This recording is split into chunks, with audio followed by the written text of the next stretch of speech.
Hello बच्चों, welcome back to AS for classes. Today we are going to continue our next lecture on same topic electrochemical cell. हम लोगों ने electrochemistry में देखा था type of cell, दो type के सेल होते हैं, इलेक्ट्रोकेमिकल सेल जिसको गैल्वेनिक सेल भी बोलते हैं या वोल्टिक सेल भी बोलते हैं, और second type of cell that is called electrolytic cell. और थर्ड पार्ट का आता है कि कंडक्टेंस ऑफ द सेल देखेंगे। तीन पार्ट में इस चैप्टर को हम लोग कंप्लीट करेंगे, जिसमें हम लोगों ने स्टार्ट किया था इलेक्ट्रोकेमिकल सेल। आज हम लोग इलेक्ट्रोकेमिकल सेल ऑलरेडी सारे क्वेश्चन आपसे पढ़ेंगे, और क्वेश्चन सॉल्व हो रहा है इसका मतलब ये नहीं हुआ कि सिलेबस कंप्लीट हो गया। लोग यहीं तक जानते हैं इलेक्ट्रोकेमिकल सेल होता है। आइए उसी टॉपिक को हम लोग आगे बढ़ाते हैं। कल की क्लास में हम लोगों ने पढ़ा था लास्ट में thermodynamic aspect of galvanic cell, जिनमें मैं आपको तीन चीजें बता दिया था। वर्क डन कैसे निकालते हैं, मैक्सिमम वर्क डन कैसे निकालते हैं, Gibbs free energy, standard Gibbs free energy मतलब वर्क डन बता दिया था, दूसरा गिब्स फ्री एनर्जी बता दिया था, और तीसरा equilibrium constant of electrochemical cell reaction, उसका के इक्विलिब्रियम निकालना बता दिया था। उससे पहले थोड़ा और बात करोगे तो हम लोगों ने टाइप ऑफ गैल्वेनिक सेल देखा था। दो टाइप के गैल्वेनिक सेल होते हैं, नॉर्मल गैल्वेनिक सेल जिसमें flow of electron due to different electrode potential of metal होता था, और दूसरा कंसंट्रेशन सेल देखा था। डिफरेंस क्या था उसमें कि दोनों सेल में इलेक्ट्रोड सेम ही होंगे, दोनों सेल में इलेक्ट्रोड सेम ही होंगे। एक था इलेक्ट्रोड का कॉन्सेंट्रेशन अलग अलग होगा, दूसरा हम लोगों ने पढ़ा था इलेक्ट्रोलाइट का कॉन्सेंट्रेशन अलग अलग होगा। तो आइए हम लोग थर्मोडायनेमिक एस्पेक्ट पे जो हम लोग उसी को आगे बढ़ाते हैं। पहला हम लोगों ने निकाल लिया था वर्क डन, जो work done charge into potential होता है। NF फैराडे चार्ज था एंड इलेक्ट्रोड पोटेंशियल E, तो वर्क डन किसके इक्वल होगा, NFE के। जो गिब्स फ्री एनर्जी था, decrease in Gibbs free energy is equal to useful work done, तो delta G is equal to minus NFE और delta G not is equal to minus NFE not. और third निकाला था के equilibrium. आइए हम लोग फोर्थ देखते हैं कि relationship between standard electrode potential of matter in its different oxidation state. काफी अच्छा कॉन्सेप्ट है, काफी बार क्वेश्चन पूछे जाते हैं इस पे। पहले समझना कि ये कॉन्सेप्ट क्या रहा है। समझो इलेक्ट्रोड पोटेंशियल आपको मैं ले लेता हूं E not of Fe to Fe+2, ये आपको x वोल्ट दिया हुआ। दूसरा अगर मैं इसका E not Fe to Fe+3 ले लूं, ये आपको y वोल्ट दे दिया है। तो आपसे कह रहा है calculate electrode potential of Fe+2 से Fe+3 बताओ। सेल का अलग अलग इलेक्ट्रोड पोटेंशियल आपको दे रखा है। E not Fe to Fe+2 x volt दे रखा है, E not Fe to Fe+3 y volt दे रखा है। आपसे कह रहा है E नॉट Fe+2 से Fe+3 निकालो। तो इन दोनों के रिस्पेक्ट में आपको इसके इलेक्ट्रोड पोटेंशियल निकालने पड़ेंगे। या कभी कभी क्वेश्चन ऐसे भी पूछ सकता है कि समझो इसके आपको दे दिए Z वोल्ट, तो कहेगा find relation between these x, y and z। या तो ये दे दिया है तो बोलेगा find between x, y and z। इस x, y, z के बीच में रिलेशन निकालो। आइए जब इस टाइप का प्रॉब्लम हो तो हम लोग सॉल्व कैसे करते हैं, ध्यान से देखना। सबसे पहले ये जो सेल रिप्रेजेंटेशन है उससे हम लोग सेल इक्वेशन लिख लेते हैं। ये जो इलेक्ट्रोड पोटेंशियल का रिप्रेजेंटेशन है उसके रिस्पेक्ट में हम लोग क्या लिख लें, इक्वेशन लिख लें। अगर आप इसका इक्वेशन लिखोगे तो ये आ जाएगा Fe गिव्स Fe+2 इलेक्ट्रॉन, और इसका जो E ऑफ OP है ये x वोल्ट है। दूसरी अगर बात करोगे Fe गिव्स Fe+3 है 3 इलेक्ट्रॉन, तो इसका E नॉट ऑफ OP है ये y वोल्ट है। और थर्ड अगर बात करोगे आप Fe+2 gives Fe+3 and 1 electron, तो इसका E नॉट ऑफ OP है ये Z वोल्ट। अब आपको क्या करना है कि इन तीनों इक्वेशन को ऐसे अरेंज करना है, कि आपको ये इक्वेशन मिल जाए। मतलब इन तीनों इक्वेशन को ऐसे अरेंज करो कि निकालना क्या है, ये निकालना है ना, z की वैल्यू निकालनी है या z को x एंड y के टर्म्स में लिखना है। तो इन दोनों को ऐसे अरेंज करो कि आपको ये इक्वेशन मिल जाए। तो अपन क्या करते हैं, इस इक्वेशन को उल्टा करके लिख देते हैं। जब आप इक्वेशन 1 को उल्टा करके लिखोगे तो ध्यान से देखो, ये आ जाएगा Fe+2 +2 इलेक्ट्रॉन्स गिव्स Fe। तो इसका जो इलेक्ट्रोड पोटेंशियल जो है ये रिडक्शन हो रहा है, इसका जो E नॉट होगा ये -x वोल्ट हो जाएगा। अभी इसका ऑक्सीडेशन पोटेंशियल की बात करो तो ये रिडक्शन पोटेंशियल, एक ही मेटल का इलेक्ट्रोड पोटेंशियल सेम होगा, ऑक्सीडेशन रिडक्शन में साइन का चेंज हो जाएगा। दूसरा क्या करते हैं, इसको लिखते हैं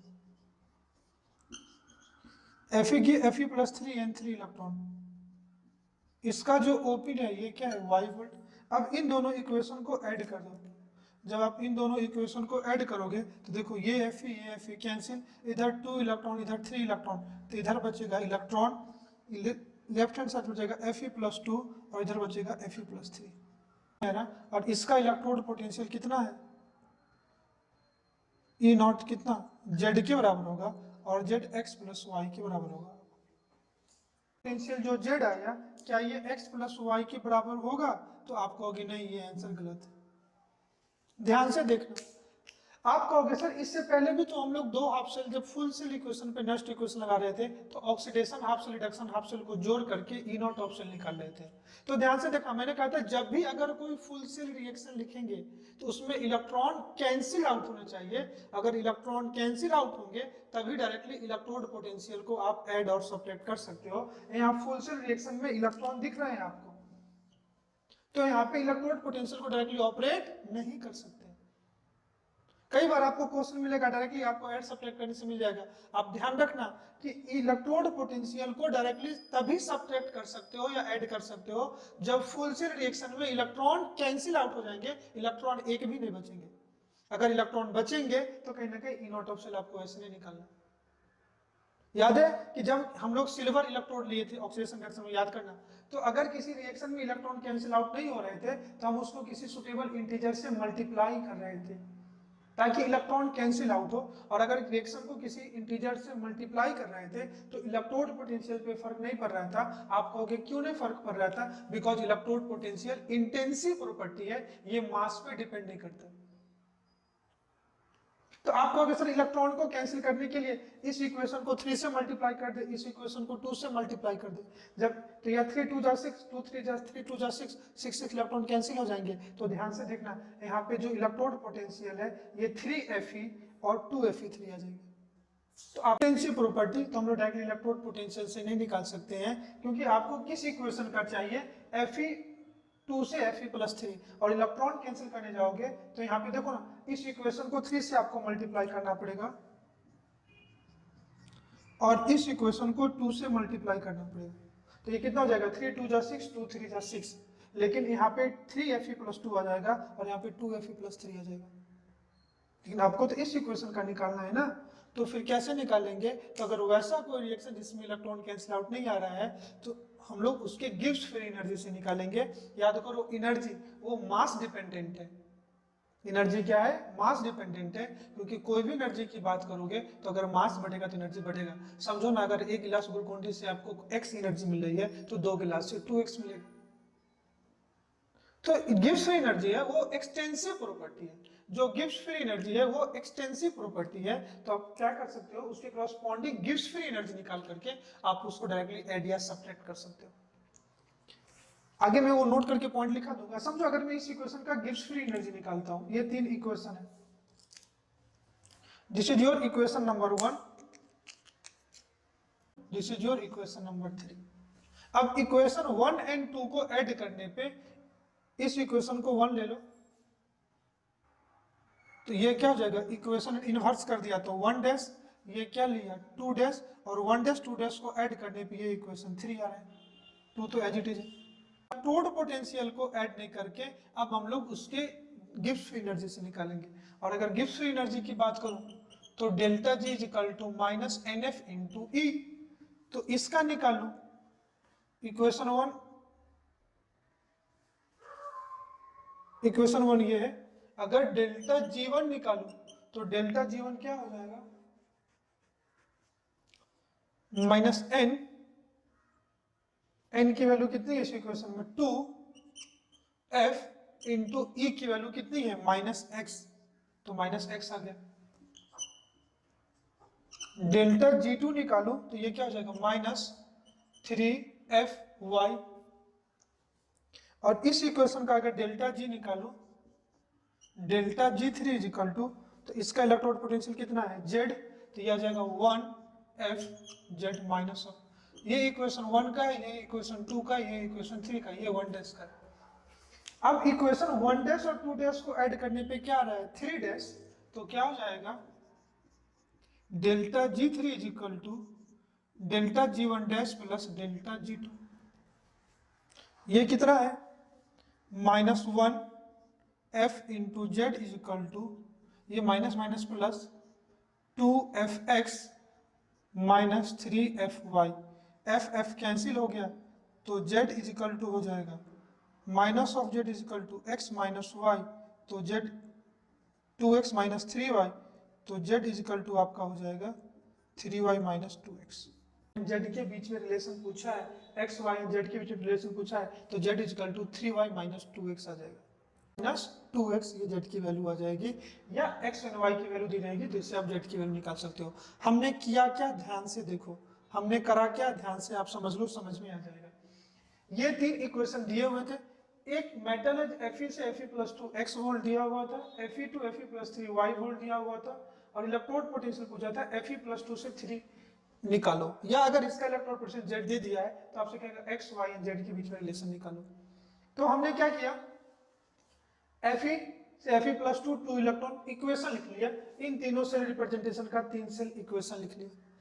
अब मुझे क्या करना है, अगर ये z निकालना है तो इन दोनों को, इस दोनों रिएक्शन को ऐसे एडजस्ट करो कि आपको ये इक्वेशन मिल जाए। इन दोनों इक्वेशन को ऐसे एडजस्ट करो आपको ये इक्वेशन मिल जाए। इधर देखो Fe+2 लेफ्ट हैंड साइड था, तो मुझे इस रिएक्शन को उल्टा करना पड़ेगा। तो अगर ये ऑक्सीडेशन है तो इसका क्या हो जाएगा रिडक्शन पोटेंशियल, तो ये ऑक्सीडेशन पोटेंशियल x है, तो रिडक्शन पोटेंशियल क्या हो जाएगा माइनस ऑफ x। Fe+3 कहाँ चाहिए था राइट हैंड साइड, रिवर्स करके अगर इन दोनों को ऐड कर दूं तो आपको क्या मिलेगा थर्ड इक्वेशन। अगर इस इक्वेशन में इलेक्ट्रॉन कैंसिल आउट हो जाता तो जो थर्ड इलेक्ट्रॉन का इलेक्ट्रोड पोटेंशियल होता ये 1 2 के इलेक्ट्रोड पोटेंशियल के ऐड करने पे डायरेक्टली आ जाता।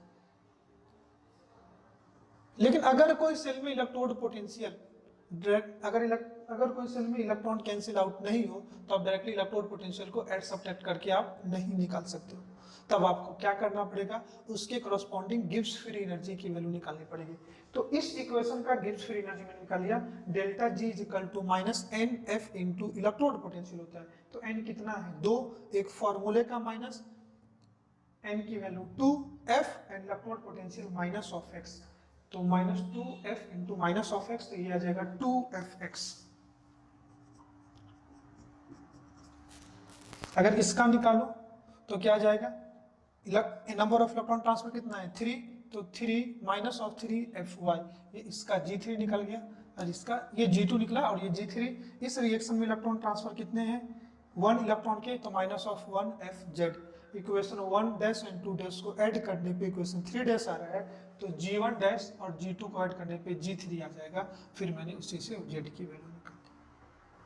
तो कई सारे क्वेश्चन मिलेंगे कि अगर एक ही मेटल का अलग अलग ऑक्सीडेशन पोटेंशियल देख करके अगर उसके बीच में रिलेशन पूछे, या अलग अलग ऑक्सीडेशन पूछ करके दो के बीच में रिलेशन पूछे, तो आप इसके हेल्प से निकाल सकते हो। ठीक है, बस ध्यान रखना कि इलेक्ट्रोड पोटेंशियल को डायरेक्टली ऐड या सब्ट्रैक्ट तभी करोगे जब उसका इलेक्ट्रॉन कैंसिल आउट हो जाएगा।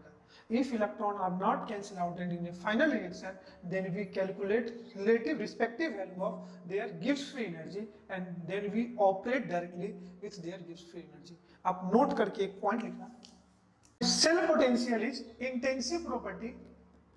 Cell potential is intensive property. Cell potential is intensive property. It cannot directly added or subtract. It cannot directly added or subtract. It cannot directly added or subtract delta G naught standard Gibbs free energy या Gibbs free energy delta G is extensive property. Extensive is mass dependent, while delta G is extensive property. It can be directly added or subtract. It can be directly added or subtract. The second point na note me to delta electrode potential is directly added only when electrode potential is directly added. Electrode potential is directly added only when electron get cancelled out in a final reaction. Electron get cancelled out in a final reaction. Electron get cancel out in a final reaction, electron get cancel out in a final reaction. हम लोग 4 पढ़ चुके हैं thermodynamics aspect, work done, Gibbs free energy, equilibrium constant and relationship between standard electrode potential of metal in different oxidation state. Okay, आइए fourth हम लोग पढ़ते हैं temperature coefficient of half shell of electrode potential of a galvanic cell या half shell of a galvanic cell, जो fifth हम लोग पढ़ते हैं thermodynamic aspect. Temperature coefficient of electrode potential in a galvanic cell, electrode potential का temperature पे dependence नहीं होता है, क्या हम लोग ने देखा था नास्ट इक्वेशन में। तो अगर टेम्परेचर चेंज करेगा तो उसका इलेक्ट्रोड पोटेंशियल चेंज करेगा।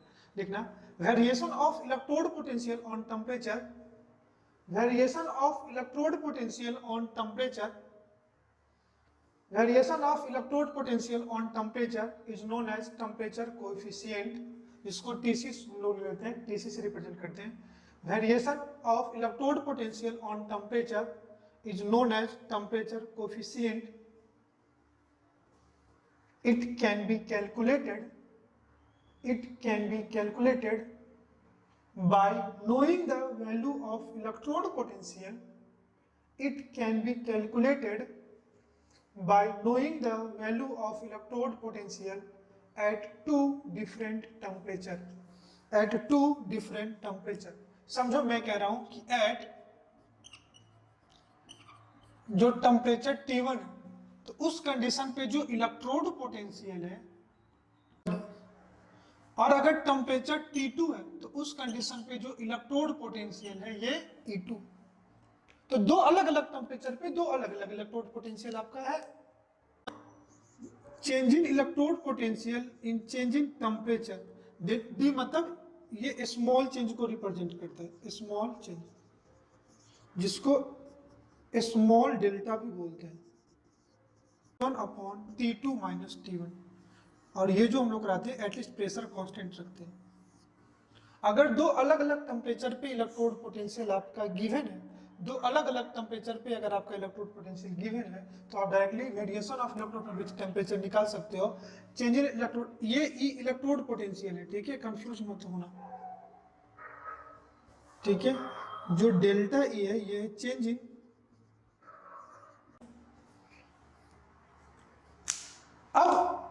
अब तक जो हमने पढ़ा इसी को हम लोग थर्मोडायनामिक्स में जो इंथैल्पी पढ़ते हैं, चेंज इन इंथैल्पी मतलब change in heat at constant pressure. ये क्या है, कांस्टेंट प्रेशर पे हम लोग ने लिया।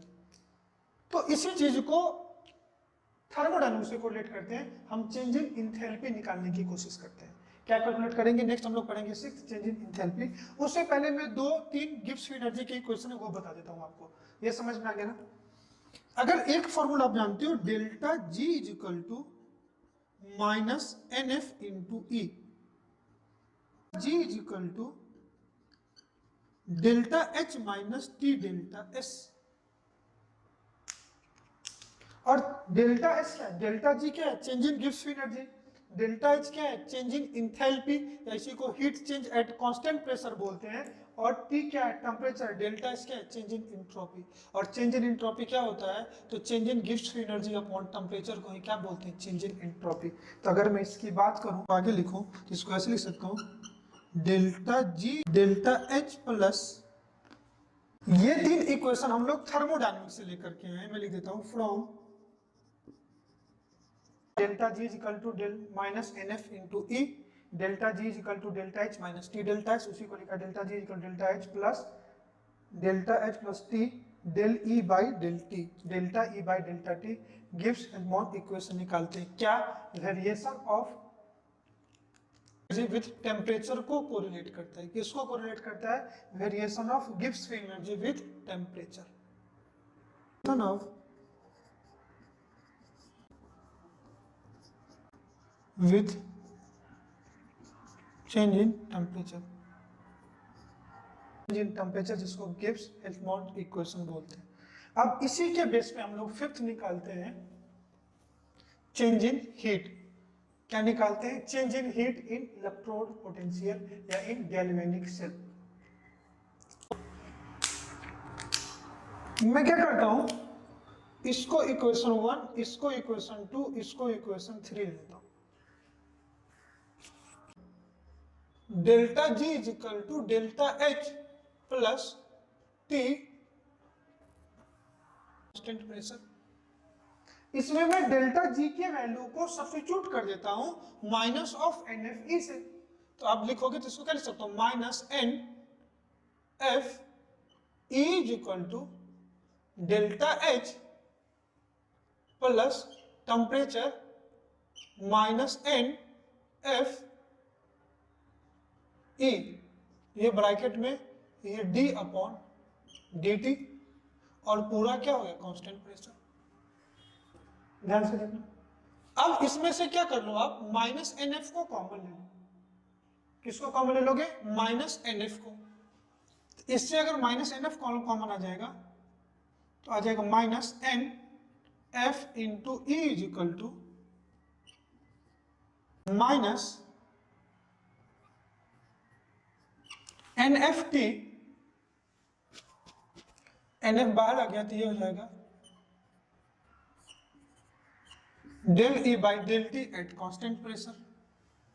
अब देखो हम लोगों ने जो निकाला था टेम्परेचर कोफिशिएंट, इसी को तो बोलते हैं change in electrode potential, change in temperature को क्या बोलते हैं, यही हम लोगों ने निकाला था ना।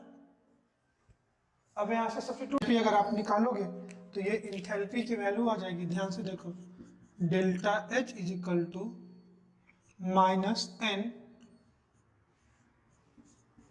Minus minus plus N F T del E by del T at constant pressure. तो इससे आप क्या निकाल सकते हैं, इंथैल्पी, और यहाँ से अगर डेल्टा एच लोगे तो यह आ जाएगा माइनस एन एफ कॉमन ले लो, ये आ जाएगा E plus T into change in electrode potential upon change in temperature at constant pressure. This will be our final equation. तो इलेक्ट्रोड पोटेंशियल में जो चेंज इन इंथैल्पी है इसी को बोलते हैं चेंज इन हीट। इंथैल्पी इसी को बोलेंगे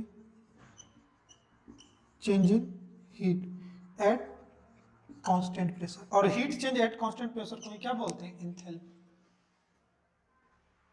तो अगर किसी रिएक्शन में आपको क्या दे दिया, अगर किसी रिएक्शन में आपको क्या दे दिया, दो अलग अलग टेम्परेचर पे आपको दे दिया अलग अलग इलेक्ट्रोड पोटेंशियल। टेम्परेचर T1 पे इलेक्ट्रोड पोटेंशियल E1 है, T2 पे E2 है, और पूछा चेंज इन इंथैल्पी या चेंज इन हीट बताओ, तो change in heat equal to होगा minus n number of electron transfer, F कितने फराडे 96500 कूलम, इसकी वैल्यू पता है। ये किस पे लोगे, तो ये अगर T1 पे निकालोगे तो ये E1 लोगे, ये अगर T2 पे निकालोगे तो ये E2 लोगे, और ये तो है E2 minus E1 upon T2 minus T1, आप आराम से निकाल सकते हो। तो हम इसके बेसिस पे क्या निकाल सकते हैं, इसके बेसिस पे क्या निकाल सकते हैं हम लोग, चेंज इन हीट या चेंज इन इंथैल्पी निकाल सकते हैं।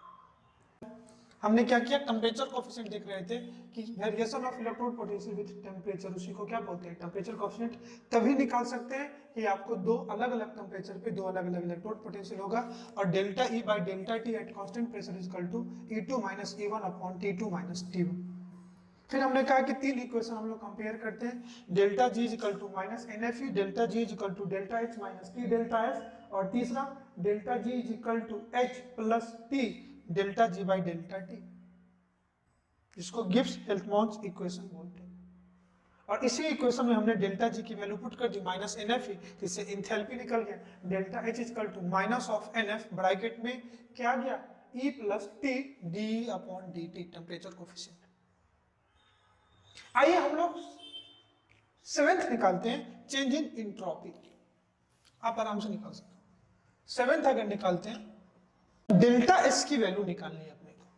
अब सोचो ये कैसे निकालेंगे, तो ये क्या, चेंज इन एंट्रोपी। तो आप क्या करो, इक्वेशन 2 एंड इक्वेशन 3 को कंपेयर कर दो। मैं लिखता हूं इक्वेशन 2 क्या था, इक्वेशन 2 था delta G is equal to delta H minus T delta S, और दूसरा इक्वेशन था delta G is equal to delta H plus T delta G by delta T at constant pressure.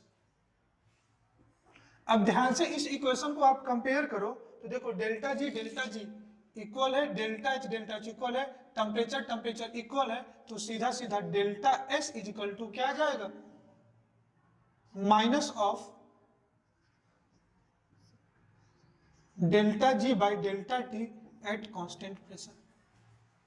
और इसी की value अगर आप डाल दो डेल्टा जी की जगह minus N F into E, तो delta S is equal to हो जाएगा माइनस एक फॉर्मूला का N F into E del minus N F E upon delta T at constant pressure. N F को minus N F को बाहर ले लो तो delta S is equal to N into F F delta E by delta T at constant pressure. This is your change in entropy. Delta S is equal to n F, ये delta E by delta T constant pressure क्या है, temperature coefficient. तो thermodynamic aspect ये हम लोग यहाँ तक हम लोग को पढ़ाना था, जो पिछले लेक्चर में मैं आपको इक्विलिब्रियम तक पढ़ा के गया था। आप तीनों निकाल सकते हो। तो टोटल थर्मोडायनामिक एस्पेक्ट अगर रिकॉल कर ले तो क्या क्या निकाल सकते हैं हम लोग? वर्क डन निकाल सकते हैं, एन एफ ई के बराबर होता है। मैक्सिमम वर्क डन निकाल सकते हैं, minus of N F E के बराबर होता है। दूसरा गिब्स फ्री एनर्जी निकाल सकते हैं, decrease in work done is equal to change in Gibbs free energy, और delta G is equal to minus of work done, that means delta G is equal to minus N F E. और standard Gibbs free energy निकालोगे तो minus of N F into E not. कोई दिक्कत? और उसमें भी कहा था कि डेल्टा सेल को स्पॉन्टेनियस होने के लिए डेल्टा जी नेगेटिव होगा, तो एन और एफ नेगेटिव हो नहीं सकता, पॉजिटिव हो नहीं सकता, तो इलेक्ट्रोड पोटेंशियल को क्या होना पड़ेगा? पॉजिटिव, तभी डेल्टा जी उसका क्या होगा? नेगेटिव। वीडियो में निकाला था के इक्विलिब्रियम इज इक्वल टू क्या था? N into E not of cell upon 0.059 is equal to क्या था? Log K equilibrium. Log K equilibrium क्या था? N into E not of cell upon 0.059, ये आपका क्या था? E of cell, sorry K log K equilibrium of cell. Fourth हम लोगों ने निकाला कि अगर सेल मेटल अलग अलग ऑक्सीडेशन स्टेट में है तो उनके अलग अलग स्टैंडर्ड ऑक्सीडेशन पोटेंशियल के टर्म्स में है तो उनके बीच में रिलेशन निकाला। फिर उसमें देखा कि अगर फाइनल सेल रिएक्शन में इलेक्ट्रॉन कैंसिल आउट हो जाएगा तभी ई ऑफ सेल को इलेक्ट्रोड पोटेंशियल को डायरेक्टली ऐड कर सकते हो, अदरवाइज डायरेक्टली ऐड आप नहीं करोगे। तो कैसे निकालोगे? करस्पॉन्डिंग डेल्टा जी की वैल्यू से निकालोगे। फिर देखा इलेक्ट्रोड पोटेंशियल का टेम्परेचर से क्या डिपेंडेंसी है, तो इलेक्ट्रोड पोटेंशियल का जो टेम्परेचर से डिपेंडेंसी है उसी को हम लोग बोलते हैं, उसी को हम लोग क्या बोलते हैं? Temperature dependency of electrode potential, जिसको टेम्परेचर कोएफिशिएंट बोलते हैं। Change in electrode potential upon change in temperature is equal to E2 - E1 upon T2 - T1। फिर इसी के बेसिस पे हम लोग ने एंथैल्पी कैलकुलेट किया। एंथैल्पी इज इक्वल टू आ गया माइनस NF ब्रैकेट में E + T into temperature coefficient. और अगर इसी के बेसिस हम लोग ने एंट्रोपी निकाला तो एंट्रोपी आ गया NF इनटू टेम्परेचर कोएफिशिएंट। इस इक्वेशन में ध्यान रखना यहाँ पे जो इलेक्ट्रोड पोटेंशियल कौन सा है, तो अगर ये T1 पे निकालोगे, अगर ये T1 पे निकालोगे तो ये T1 का लोगे, अगर ये T2 पे निकालोगे तो इलेक्ट्रोड पोटेंशियल T2 का डालना है। तो अलग अलग टेम्परेचर पे एंथैल्पी भी क्या होगा? अलग अलग होगा। समझ में आया? That's all about your thermodynamic aspect. आइए थोड़ा सा मैं उस पार्ट को पढ़ा देता हूं। याद होगा कि गैल्वेनिक सेल में मैंने आपको हाफ शेल पढ़ाया था। याद होगा कि अगर आप कंपेयर करोगे ना बेटा, तो एक लेक्चर पहले से ही आपसे सारे क्वेश्चन सॉल्व हो रहे थे। ये वो पार्ट है जहां पे एडवांस के प्रॉब्लम बनते हैं। इलेक्ट्रोकेमिस्ट्री, थर्मोडायनामिक्स एंड इक्विलिब्रियम, तीनों से मिलके एडवांस के अच्छे प्रॉब्लम बनते हैं। अगर आप नीट वगैरह के लिए तो डायरेक्टली फॉर्मूला याद रखना, ये सब इतना पूछते भी नहीं है। आपको half cell, anode half cell, cathode half cell, Nernst equation, hydrogen electrode, इतने ही पे आपको क्वेश्चन मिलेंगे। इनॉट ऑफ दिए होंगे तो कौन अच्छा ऑक्सीडाइजिंग एजेंट, कौन अच्छा रिड्यूसिंग एजेंट, इसी टाइप के क्वेश्चन मिलेंगे। अगर आप शुरू से एडवांस के लिए प्रिपेयर कर रहे हो तो आपको ये लेक्चर समझना पड़ेगा। आप कंपेयर कर लेना ना, और भी कोई सोर्स तक आप जो हेल्प लेते होगे, देखना ये सब बात करते ही नहीं। तो आइए मैं वहीं से स्टार्ट करता हूं। हम लोगों ने हाफ शेल पढ़ाया था, मैंने कहा था, और किसी भी दो हाफ शेल को अगर किसी कंडक्टिंग वायर और सॉल्ट ब्रिज से ऐड कर दो तो फुल शेल बनता है। जहां पे टाइप ऑफ हाफ शेल मैंने बेसिकली 4 टाइप के होते हैं। मेटल आयंस इनसॉल्युबल जो था, उसी का एक था कैलुमल इलेक्ट्रोड, जिसको डिफरेंस इलेक्ट्रोड लेते हैं इंडस्ट्री वगैरह में। वैसे अगर देखोगे तो 4 टाइप के होते हैं। पहला मेटल आयंस, जो मेटल है उसी का सॉल्युबल आयन होना चाहिए, हाफ शेल या इलेक्ट्रोड बोलते हैं। दूसरा कहा था एक ही मेटल अगर डिफरेंट ऑक्सीडेशन स्टेट में होगा, जिसको रिडॉक्स या ऑक्सीडेशन रिडक्शन हाफ शेल या ऑक्सीडेशन रिडक्शन इलेक्ट्रोड बोलते हैं। If one metal is present in more than one oxidation state, minimum 2 oxidation, उसको रिडॉक्स या ऑक्सीडेशन रिडक्शन हाफ शेल बोलते हैं। जो थर्ड मैंने कहा था गैस आयन इलेक्ट्रोड या गैस आयन हाफ शेल, जो हम लोगों ने पढ़ा था हाइड्रोजन, H2 गैस था, H+ आयन था। सिमिलरली Cl2 गैस होगा, Cl आयन होगा। ये एनोड हाफ शेल के जैसा भी होगा और कैथोड हाफ शेल के जैसा। एनोड होगा तो गैस आयन में जाएगा और कैथोड होगा तो आयन गैस में। और चौथा कहा था कि अगर मेटल का सॉल्ट दे दिया और सॉल्ट के साथ उसका एनायन का कॉन्सेंट्रेशन दे दिया या सॉल्ट के साथ उसका केस भी दिया तो मेटल इंसॉल्युबल हाफ शेल या इंसॉल्युबल इलेक्ट्रोड होते हैं। तो आइए वन बाय वन मैं आपको हाफ शेल पढ़ा दूं। बेसिकली 3 तो आप जानते ही हो, जो चौथा है बेसिकली मेटल इंसॉल्युबल। लेकिन टॉपिक को सिस्टमेटिक करने के लिए हम लोग वन बाय वन करते हैं। डाल दो different type of half cell, one by one करते हैं। तो आज अपना ये इलेक्ट्रोकेमिकल सेल कंप्लीट हो जाएगा। मैं आपको प्रॉमिस करता हूं आपसे कोई भी एडवांस के क्वेश्चन नहीं छूटेंगे। ऐसा कुछ है ही नहीं जो मैंने आपको नहीं पढ़ाया, सब कुछ आपको पढ़ाया। आप लेक्चर बार बार देखो, नोट्स बनाओ और उसको रिवाइज करो, कॉन्सेप्ट को रिलेट करो। इतना भी डिफिकल्ट नहीं है और इतना ज्यादा मैंने पढ़ाया भी नहीं है। आप one topic with in time कर सकते हो, ये सारे सब्जेक्ट में आप कर सकते हो। जो प्रीवियस टॉपिक आप लेक्चर देख चुके हो उसके भी क्वेश्चन सॉल्व करो, तभी आपको बेनिफिट मिलेंगे। जिसमें पहला हम लोग देखते हैं मेटल आयन हाफ शेल, या इसी को कई जगह इलेक्ट्रोड भी बोलते हैं। जिंक इलेक्ट्रोड को जिंक सल्फेट के सॉल्यूशन में डाला था। तो जो मेटल है उसी का मेटल आयन लेंगे और ध्यान रखना कि यहाँ पे जो सॉल्ट यूज करते हैं ये सॉल्युबल होते हैं। जो सॉल्ट यूज करते हैं ये सॉल्युबल है। अगर कुछ नहीं दिया हुआ तो हम लोग सॉल्युबल मान के चलेंगे। आप जैसे इनऑर्गेनिक पढ़ोगे वहां पे देखते हो नाइट्रेट, जितने भी नाइट्रेट सॉल्ट होते हैं और ऑल वाटर सॉल्युबल। जैसे AgNO3 ऑब्वियसली वाटर सॉल्युबल हो। तो अगर मेटल है और मेटल के सॉल्ट जो सॉल्युबल है तो उस टाइप के हाफ शेल को बोलते हैं मेटल आयन हाफ शेल या इलेक्ट्रोड। मतलब इन दिस केस या in this type of half cell metal it dips into its own ion. किसी भी मेटल इलेक्ट्रोड को उसी के आयन में आप डिप्ट करते हो और उस केस में जो मेटल है उसी को आप इलेक्ट्रोड कंसीडर करते हो। आप लिखना चाहो तो लिख लो, in this type of half cell, in this type of half shell metal electrode is dipped into the solution of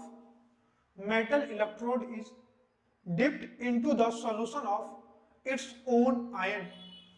Metal electrode is dipped into the solution of its own ion. याद है? तो हमने क्या किया था कि एक zinc electrode लिया था, जिंक कुछ भी ले लो, इसको इसी के सॉल्यूशन में डिप किया था। तो इसी का सॉल्यूशन M+N ले लेता, ठीक है। और अगर मेटल आयन में जा रहा है, तो इसको बोलेंगे एनोड हाफ शेल। अगर मेटल आयन में जा रहा है तो इसको क्या बोलेंगे? Anode half cell. Like zinc को Zn+2 के सॉल्यूशन में डाला। तो ये हो सकता है ये जो मेटल है ये अपने आयंस में जाए, या दूसरा कि जो मेटल्स का आयंस है वो मेटल में जाए। अगर मेटल आयंस में जाएंगे तो तब केस में इस इलेक्ट्रोड को बोलोगे एनोड, और आयन मेटल में जाए तो इसको क्या बोलोगे? ये हम लोग पढ़ चुके हैं, आप जानते हो इतना। आइए सेकंड में देखता हूं, सेकंड देखते हैं। सेकंड लेते हैं गैस आयन हाफ शेल या gas ion electrode. Gas ion half cell, HC मतलब हाफ शेल, HC को लेते हैं। यहाँ पे मैंने हाइड्रोजन इलेक्ट्रोड बताया था। दूसरा कई बार क्वेश्चन आपको क्लोरीन पे मिलेंगे, तो आइए मैं इसको क्लोरीन पे समझा देता हूँ, सिंपल सा। गैस आयन है तो यहाँ पे हम लोग गैस ले लेते हैं Cl2, तो आयन इसी का क्लोराइड आयन लेना पड़ेगा। क्या करते हैं इसमें एक प्लेटिनियम वायर को डालते हैं जिससे प्लेटिनियम इलेक्ट्रोड है। जो PT वायर है यही क्या है अपना, तो यहाँ पे जो आयन लेंगे ये क्या लेंगे? Chloride ion concentration. जिस गैस को पास कराएंगे उसी के उसके आयंस में लेंगे, और यहाँ हम लोग क्या पास कराएंगे? Chlorine gas. इसका कुछ ना कुछ प्रेशर गिवन होगा, तो सिमिलरली हम लोग क्या करते थे वहां पे हाइड्रोजन गैस को पास कराते थे H+ के सॉल्यूशन में। तो गैस आकर के इस पे एब्जॉर्ब हो रहे थे, तो यहाँ पे जो क्लोरीन गैस होंगे ये आके एब्जॉर्ब होंगे,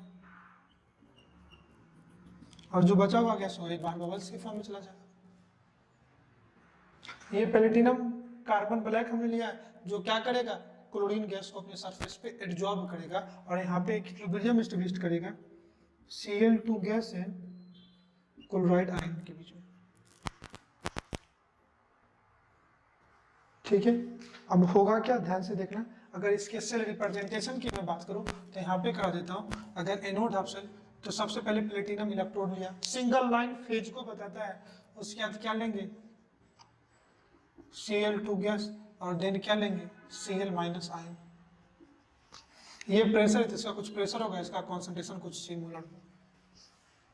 तो अगर गैस आयन में जा रहे हैं तो ये आपका होगा एनोड हाफ शेल, और अगर उधर से लिखोगे तो ये Cl minus Cl2 platinum electrode, ये आपका होगा कैथोड हाफ शेल। अगर क्लोरीन गैस में है तो इसका कुछ ना कुछ क्या गिवन होगा, प्रेशर, और ये एक्वस में है तो इसका कुछ ना कुछ कॉन्सेंट्रेशन सी मोलर। तो ये एनोड हाफ शेल जैसा काम कर सकता है। और cathode in this half cell, in this gas ion half cell और electrode, in this gas ion half shell or electrode is adsorbed, in this gas ion half shell or electrode a gas is absorbed on platinum black of its own ion, of platinum black of its own ion, platinum black of its own ion. इस gas को पास कराते हैं इस platinum black में और उसी के ion में पास कराएंगे। अगर गैस आयन में जाएगा तो वो ऑक्सीडेशन होगा, और अगर आयन गैस में जाएगा तो वो रिडक्शन होगा। समझ में, ये दोनों पे हम क्वेश्चन भी कर चुके थे। आइए थर्ड में पढ़ाता हूँ, रिडॉक्स इलेक्ट्रोड या रिडॉक्स हाफ शेल या ऑक्सीडेशन रिडक्शन हाफ शेल या oxidation reduction electrode. Third heading redox electrode या रिडॉक्स हाफ शेल, या रिडॉक्स को ही बोलते हैं ऑक्सीडेशन रिडक्शन। ये ऑब्लिक इसके लिए है और ये ऑब्लिक इसके लिए है। रिडॉक्स हाफ शेल या oxidation reduction half cell, redox electrode या ऑक्सीडेशन रिडक्शन इलेक्ट्रोड। इसमें क्या करते हैं कि किसी भी सॉल्यूशन में, मैंने कहा था कि एक एलिमेंट कम से कम दो अलग अलग ऑक्सीडेशन स्टेट में होगा। समझो कोई एक सॉल्यूशन है, बस Fe+2 भी है and Fe+3 aqueous भी है। In this oxidation reduction half shell, a solution contain at least any metal ion in their two different oxidation state। तो इलेक्ट्रोड किसको लोगे, तो कोई भी इनर्ट इलेक्ट्रोड ले लो। हम लोग पढ़ चुके हैं जो प्लेटिनम होता है इनर्ट इलेक्ट्रोड होता है, इसका सॉल्यूशन प्रेशर ऑस्मोटिक प्रेशर के इक्वल होता है, ओनली ट्रांसफर ऑफ इलेक्ट्रॉन। तो प्लेटिनम जो वायर है यही किसके साथ काम करेगा, और अगर दोनों आयन है तो इसका भी कुछ कॉन्सेंट्रेशन C1 होगा, इसका भी कॉन्सेंट्रेशन C2 होगा। या अगर नॉर्मल रिप्रेजेंट करोगे तो इसको मैं रिप्रेजेंट, ये इसका सॉल्यूशन M+N M+M कुछ भी ले सकते। तो अगर एक ही मेटल अपने different oxidation reduction different oxidation state में है तो ये क्या होगा, रिडॉक्स होगा। तो इसको रिप्रेजेंट कैसे करोगे, ध्यान से देखना। ये अगर Fe+2 से Fe+3 में जा रहा है तो 2 से 3 ऑक्सीडेशन होगा, और ये अगर Fe+3 से Fe+2 में जा रहा है तो ये इसका क्या होगा, ऑक्सीडेशन पोटेंशियल। यहाँ पे इसका क्या होगा, रिडक्शन पोटेंशियल। ये लगा दो। तो कैसे करोगे, अगर आप इसको रिप्रेजेंट करोगे तो सबसे पहले अगर मैं बात करूं, क्या ले लिया, प्लेटिनम इलेक्ट्रोड, फेज चेंज करना है। तो अगर एनोड के लिए बात करेंगे तो ऑक्सीडेशन होगा, तो क्या होगा, Fe+2 एक्वस C1 मोलर। अब ये भी एक्वस ये भी एक्वस, और सेम फेज को लाइन से रिप्रेजेंट तो नहीं करेंगे ना, तो इसको कॉमा से रिप्रेजेंट करेंगे, Fe+3 C2 मोलर। ये आपका एनोड हाफ शेल होगा। ये किसके साथ काम कर रहा है, एनोड। और अगर कैथोड हाफ शेल की बात करोगे तो इस केस में प्लेटिनम यहां होगा और ये जाएगा Fe+2 कॉमा Fe+3, ये भी एक्वस ये भी aqueous, C1 molar C2 molar. ये आप किसके साथ काम करेगा, कैथोड। लाइन वर्टिकल लाइन से सेपरेट नहीं करेंगे, कॉमा से रिप्रेजेंट करेंगे। देखना, इन दिस हाफ शेल या in this oxidation reduction electrode, in oxidation reduction half shell or electrode, a solution contain A solution contain ions of same metal. A solution contain ions of same metal in different oxidation state. In different oxidation state, solution which acts as electrode, and a platinum wire is dipped in this solution. A platinum wire is dipped in this solution which acts as electrode. हम लोगों ने question लिया है, cell representation दिया हुआ है PT ANO3 whole 2, concentration 0.1 molar है, ANO3 whole 3 0.01 molar है। ए कोई मेटल है, मेटल नाइट्रेट, यहाँ पे नाइट्रेट 2 है तो मेटल की वैलेंसी +2 है और वहाँ पे मेटल की वैलेंसी +3 है। तो एक कोई मेटल डिफरेंट ऑक्सीडेशन स्टेट +2 +3 में है, कॉन्सेंट्रेशन दोनों का दिया हुआ है। कह रहा है रिडक्शन पोटेंशियल +3 से +2 का -0.1 वोल्ट है। तो कैलकुलेट ई ऑफ ओपी, क्या करें, कैलकुलेट ई ऑफ ओपी। अब मुझे इसको निकालना है, तो अगर तुम लोगे तो E of OP is equal to क्या हो जाएगा, E naught of OP minus 0.059 by N log concentration of product upon concentration of reactant। ये नेक्स्ट इक्वेशन। अब ऑक्सीडेशन पोटेंशियल है, तो ऑक्सीडेशन पोटेंशियल के लिए होगा क्या कि A +2 से +3 में जाएगा। A +2 से कहाँ जाएगा, A +3 N इलेक्ट्रॉन। यहाँ +3 से +2 में जा रहा है, तो इसका E नॉट ऑफ OP जो होगा जस्ट इसका माइनस माइनस क्या जाएगा +1.2 volt. Number of electron transfer कितने का है, 1 का है, और प्रोडक्ट साइड +3 आ जाएगा, रिएक्टेंट साइड +2 हो जाएगा, इसमें पुट कर दो। तो E of OP is equal to E not of OP 1.2 volt minus 0.06 by N की वैल्यू कितनी हो गई 1 लॉग कॉन्सेंट्रेशन ऑफ प्रोडक्ट क्या आ गया A+3। अगर A+3 की बात करोगे तो +3 का कॉन्सेंट्रेशन कितना है 0.01। आप जब इसको सॉल्व करोगे तो ये 1.2 माइनस 0.06 मल्टीप्लाई लॉग 0.059 को अप्रॉक्स 0.06 लिया है, ये 0.01 प्रोडक्ट बाय रिएक्टेंट आ जाएगा ना, तो प्रोडक्ट A+3 अपॉन 0.1 है। तो जब इसको आप सॉल्व करोगे तो ये वैल्यू आ जाएगी log 10⁻⁻⁻1। log 10⁻⁻⁻1 की वैल्यू कितनी हो जाएगी -1 से इसको मल्टीप्लाई करोगे तो ये +1 आ जाएगा, तो ये 1.26 volt this will be your answer. कर वही काम रहे लगा, अभी भी नेक्स्ट इक्वेशन है, बस मैं आपको हाफ सेल पढ़ा दे रहा हूँ। आइए fourth type of half cell डालिए, हेडिंग डालिए metal insoluble ion. First type of our half cell is metal insoluble salt anion electrode. Metal ion में इनसॉल्युबल था, ये मेटल आयन में इनसॉल्युबल है, लेकिन इसका जो सॉल्ट है वो क्या है, इनसॉल्युबल है। ध्यान से देखना इसको पढ़ाते कैसे, जेईई में अब तक 2 बार इसमें क्वेश्चन पूछा जा चुका है, मैं उसी पे आपको काम कराता हूँ। करते क्या इसमें, कोई भी एक मेटल रॉड को समझो, ये आपका सिल्वर इलेक्ट्रोड है, ये आपका सिल्वर इलेक्ट्रोड है, ये Ag का इलेक्ट्रोड है। Ag इलेक्ट्रोड में क्या करते हैं, इसी सिल्वर आयन का वो सॉल्ट जो इनसॉल्युबल हो उससे इस पे इसकी कोटिंग कर देते हैं। ध्यान से देखना, तो इसमें मैं क्या कर रहा हूं, कोई भी वैसा सॉल्ट क्या कोटिंग कर दे रहा हूं चारों तरफ से, लाइक इसमें AgCl इनसॉल्युबल होता है, silver chloride AgCl insoluble salt है, उसकी क्या करते हैं, कोटिंग कर देते हैं। और इस सॉल्ट में जो एनायन है उसी सॉल्यूशन में इसको डिप करते हैं। तो ये क्या है, सॉल्यूशन ऑफ Cl-। यही हम लोग करते हैं, metal insoluble salt, metal Ag उसका इनसॉल्युबल सॉल्ट AgCl और एनायन इलेक्ट्रोड। जब किसी भी मेटल इलेक्ट्रोड को आप कोट कर देते हो उसके एक सॉल्ट के साथ जो इनसॉल्युबल हो, और उसी सॉल्ट के एनायन के सॉल्यूशन में आप इसको डिप करते हो, तो इस टाइप से जो हाफ सेल पढ़ेंगे उसी को बोलते हैं metal soluble salt anion electrode. मैं लिखा देता हूं, देखो this type of half cell contain a metal electrode coated with insoluble salt of same metal insoluble salt of same metal and dipped into a solution of their anion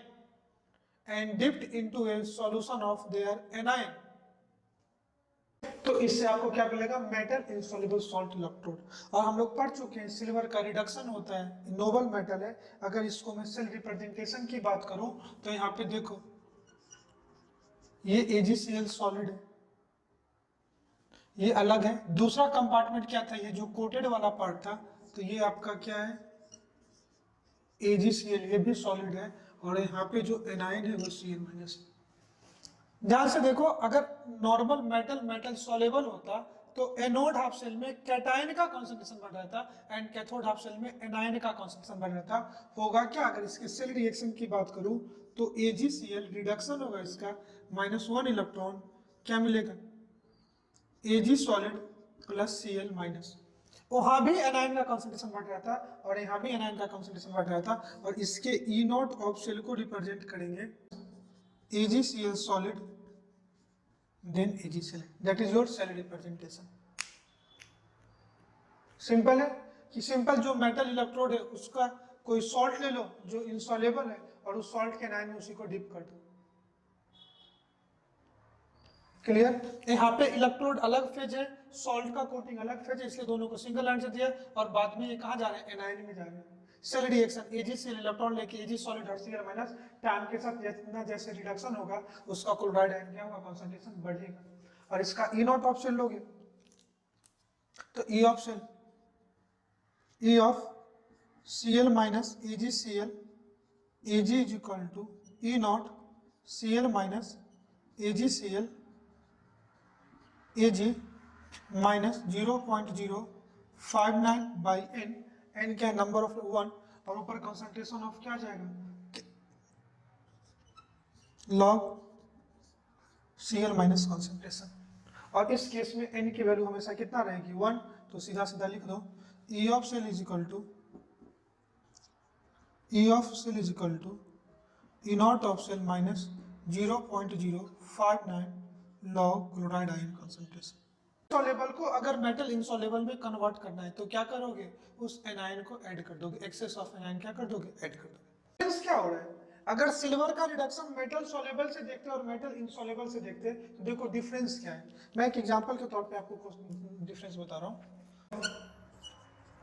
AgCl solid Cl minus, AgCl solid and Cl minus, ये कोई cell representation है और इसका concentration C1 molar दिया हुआ है।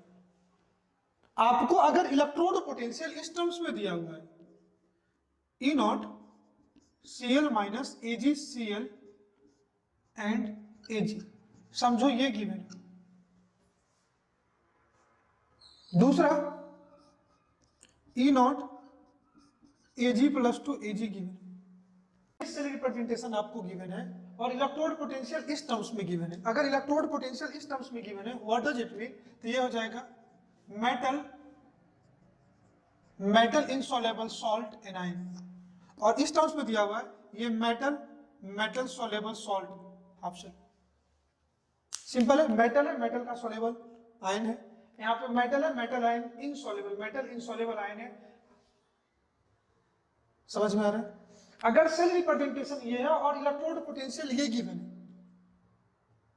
तो आपको E ऑफ सेल निकालने के लिए रिक्वायर क्या होगा, रिक्वायर होगा क्लोराइड आयन कंसंट्रेशन। रिक्वायर क्या होगा, क्लोराइड आयन कंसंट्रेशन। इस इक्वेशन से देख लो।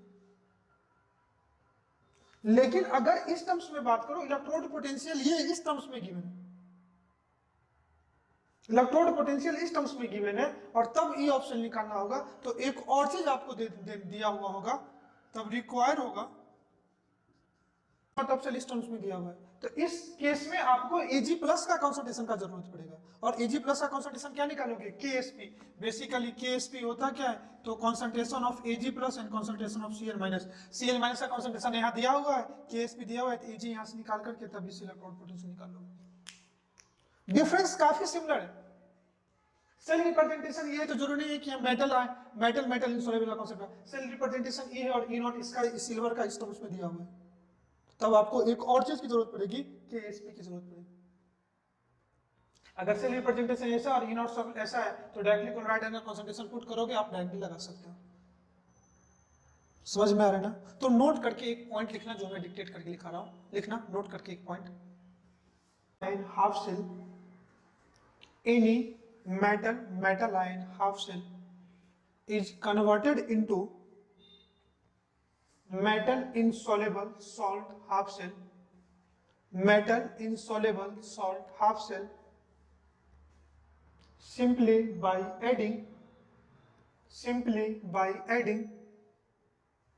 any metal ion half cell is converted into metal insoluble salt anion half cell simply by adding of anion, excess of solution of anion of insoluble salt in metal ion half cell, metal ion half cell, so both are equivalent to and so both are equivalent and potential, and both the half cell having same electrode potential. ठीक है, that's all about our type of half cell, metal soluble gas ion oxidation reduction और metal insoluble salt anion half cell। ठीक है, तो आप काफी अच्छे से समझ में आ गया होगा। अब कोई भी इलेक्ट्रोकेमिकल सेल का हम लोग क्वेश्चन कर सकते हैं। ठीक है, from next class we are going to start our same next sub topic, that is next type of cell, that is electrolytic cell. तो बाकी दिन की तरह ये लेक्चर कैसा लगा आप मुझे बताइएगा जरूर। आई होप बाकी लेक्चर के जैसे ये लेक्चर भी आपको काफी अच्छे से समझ में होगा। आप अपना नोट्स बनाएं, बार बार लिखें और क्वेश्चन सॉल्व करें, नोट्स को रिवाइज करें। एक बार कॉन्सेप्ट बिल्डअप हो गया आपके माइंड में, फिर कोई भी न्यूमेरिकल आपसे छूटेगा नहीं। ओके, फिर हम लोग नेक्स्ट लेक्चर में मिलते हैं। हम लोग पढ़ेंगे इलेक्ट्रोलाइटिक सेल, जस्ट उल्टा होगा इसका, इलेक्ट्रोकेमिकल सेल से आसानी है, वो छोटा सा टॉपिक है। Okay, thank you, thanks for watching, have a nice day, bye bye.